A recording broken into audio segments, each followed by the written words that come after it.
Uma pessoa me procurou na igreja num dia de culto, dizendo que queria conversar comigo em particular.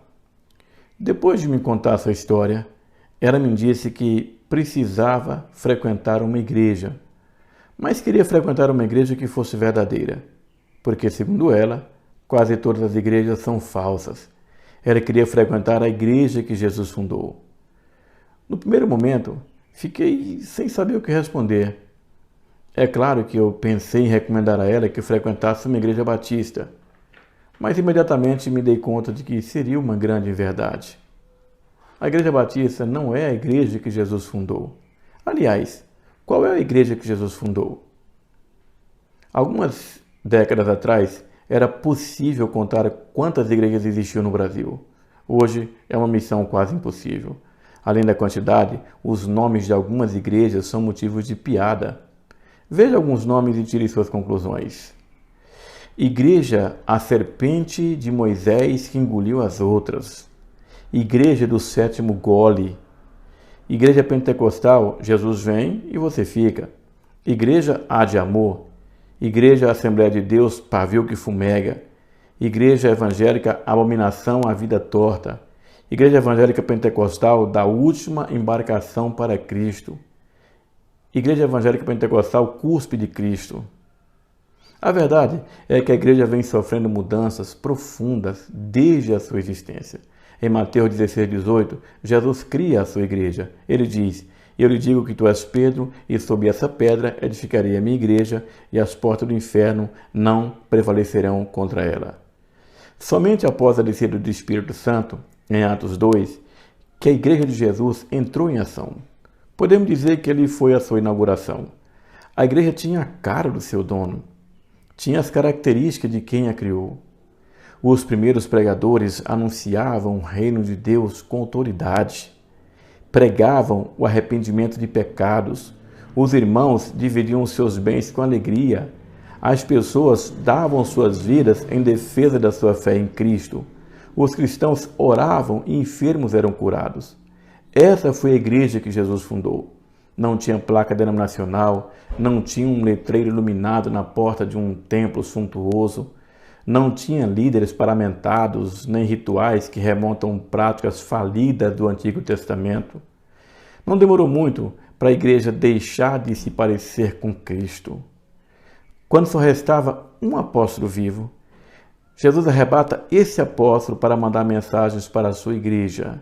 A igreja de Éfeso tinha perdido o primeiro amor, Apocalipse 2:4.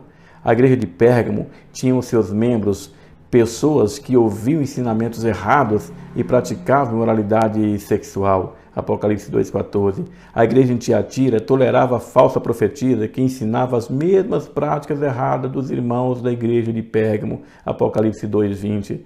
A igreja de Sardes não tinha obras perfeitas aos olhos de Deus, Apocalipse 3:2. A igreja de Laodiceia era muito rica, não precisava de Jesus, por isso deixou Jesus de fora dos seus cultos, Apocalipse 3:20. Mas nem tudo estava perdido na igreja do final do primeiro século. As igrejas de Esmirna e de Filadélfia agradavam a Jesus.